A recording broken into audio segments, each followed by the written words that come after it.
सबसे पहले आज आप सबने मौका दिया है तो सबसे पहले मैं सभी आजमगढ़ वासियों को और संपूर्ण देशवासियों को भाईचारे का, प्यार का, मोहब्बत का इस होली के त्यौहार की सबको हृदय से बधाई देता हूँ, शुभकामनाएं देता हूँ और ऊपर वाले से प्रार्थना करता हूँ जिन परंपराओं के लिए ये त्यौहार मनता है हमारे देश के अंदर वही भाईचारा, वही अपनापन, वही मोहब्बत फैले और देश के अंदर से जो नफरत फैलाने वाले लोग हैं उनको लोग असरहीन करें, यही इस मौके पर मेरी प्रार्थना है। तो जनता के बीच में आप जा रहे हैं, क्या रुझानात मिल रहे हैं? ऊपर वाले के आशीर्वाद से आजमगढ़ के लोगों का ऐतिहासिक समर्थन मिल रहा है और शायद हमने या हमारे साथियों ने, पार्टी ने कल्पना भी नहीं की होगी, उससे भी बेहतर समर्थन आजमगढ़ के लोगों का मिल रहा है। उसके लिए मैं सभी आजमगढ़ वासियों का हृदय से आभार व्यक्त करता हूँ, धन्यवाद देता हूँ और उन्हें यकीन और विश्वास और भरोसा दिलाता हूँ कि जिस उम्मीद के साथ वो हमें अपना समर्थन दे रहे हैं, सम्मान दे रहे हैं, उनकी हर उम्मीद को पूरा करूँगा। अरविंद केजरीवाल की गिरफ्तारी असर हुई है, उसको लेकर क्या कहना है? देखिए, विपक्ष के लोगों को चाहे सोरेन साहब के साथ हो रहा था या कुछ दिन पहले बिहार में हो रहा था या आज केजरीवाल साहब गिरफ्तार किए गए, हमारे राष्ट्रीय अध्यक्ष जी को भी समन करने की कोशिश की गई।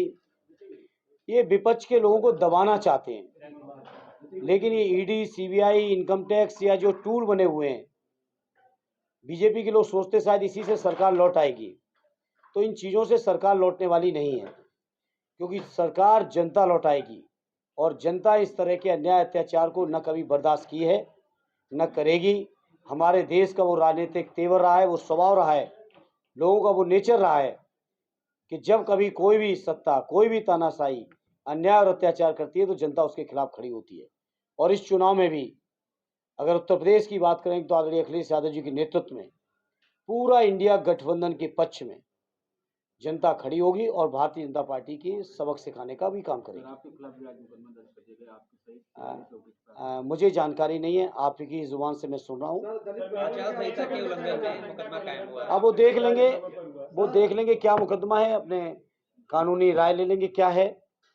हालांकि हम पे तो गनीमत है आचार संहिता का ही हो रहा है, नहीं तो हमारे विपक्ष के साथियों पे जाने क्या क्या हो रहा है।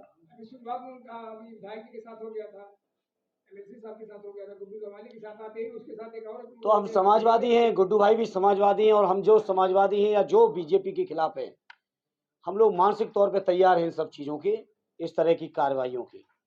इन चीज़ों से समाजवादी घबराते नहीं, बल्कि समाजवादी और मजबूत होते हैं। इस बार का चुनाव कितना है? मुझे लग रहा है कि आजमगढ़ के लोग बहुत ऐतिहासिक समर्थन देंगे और इस चुनाव कोई मेले के सांसद बनाने का चुनाव नहीं है। ये चुनाव जहाँ सदैव नेताजी की परंपरा, आदरणीय अखिलेश यादव जी की परंपरा को आगे बढ़ाने का चुनाव है, वहीं देश के लोकतंत्र को भी बचाने का चुनाव है, देश के संविधान को बचाने का चुनाव है। क्योंकि भारतीय जनता पार्टी के लोगों का भरोसा बाबा साहब भीमराव अम्बेडकर जी के बनाए हुए संविधान में नहीं है, क्योंकि उस संविधान के माध्यम से देश के हर नागरिक को समानता, तमाम अवसर की समानता से लेके तमाम जो संवैधानिक अधिकार मिले हैं। बीजेपी के लोगों को बेसिकली इन चीज़ों से नफरत है और उसी नफरत के कारण बीजेपी के लोग संविधान को बदलना चाहते हैं। और मोदी जी ने अपने भाषणों में भी कहा है कि कुछ ऐसे परिवर्तन करेंगे कि लोग हजारों साल याद करेंगे। तो आखिर वो परिवर्तन क्या है, जनता जानना चाहती है देश की कि बीजेपी के लोग आखिर क्या सोच रहे हैं। तो कहीं ना कहीं देश के संविधान को खतरा है, उसको बचाने की जिम्मेदारी न केवल हम समाजवादियों की है बल्कि देश के हर नागरिक की है।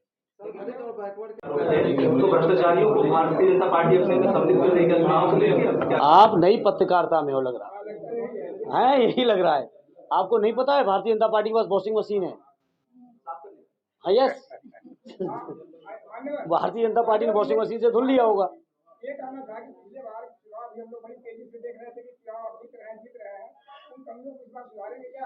निश्चित तौर पे मुझे खुशी है कि पत्रकार होने के साथ साथ आपको समाज की इन तमाम चीज़ों की चिंता है। आप सभी जानते हैं मेरे आजमगढ़ के जागरूक पत्रकार साथियों, किस तरीके के शासन प्रशासन द्वारा अन्याय, अत्याचार और तमाम तरीके के शोषण भारतीय जनता पार्टी और बसपा का गठबंधन तमाम चीज़ें मिला के भी मामूली अंतर से हमें हरा पाए। और जैसा कि आप सब महसूस भी करते होंगे, मुझे भी सूचनाएं लगातार मिली, आजमगढ़ के लोगों के दिल में एक कसक थी कि हम लोगों को गलत तरीके से चुनाव हराया गया है। तो मुझे यकीन है कि आजमगढ़ के लोग इस चुनाव में उन तमाम चीज़ों को न केवल दूर करेंगे बल्कि जवाब भी देंगे। मैं न केवल मंदोरी के किसान भाइयों से मिलूंगा, उनकी समस्याओं के लिए तो मिलूंगा, मेरा प्रयास होगा इस चुनाव अभियान के दरमियान और चुनाव अभियान के बाद के दरमियान ही नहीं बल्कि चुनाव के बाद भी स्थायी रूप से रह के आजमगढ़ के एक एक व्यक्ति के तक संपर्क साध सकूं, उनके दिल में दिमाग में एक सांसद से या समाजवादी पार्टी से जो भी उम्मीदें हैं, मेरा प्रयास होगा, मेरी कोशिश होगी, मैं हर उम्मीद को पूरा